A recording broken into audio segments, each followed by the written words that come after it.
In front of me is REALME GT Master Edition, and today I would like to show you how you can change default apps on this smartphone. First of all, go into Play Store and download your new default app, in my case, browser.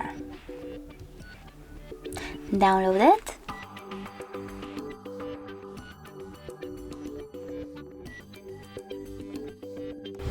And finally, click Home button. You don't have to open it. You need to choose Settings though. Scroll down, tap on App Management over here, select Default Apps, and for example, if you wish to change your browser app, just like I do, click on Browser app over here and select one of those browsers. I want to set up Opera, so I have to click on it and go back. And now as you can see, my default app has changed. Thanks so much for watching. If you enjoyed this video, don't forget to leave a like, comment and subscribe. Bye!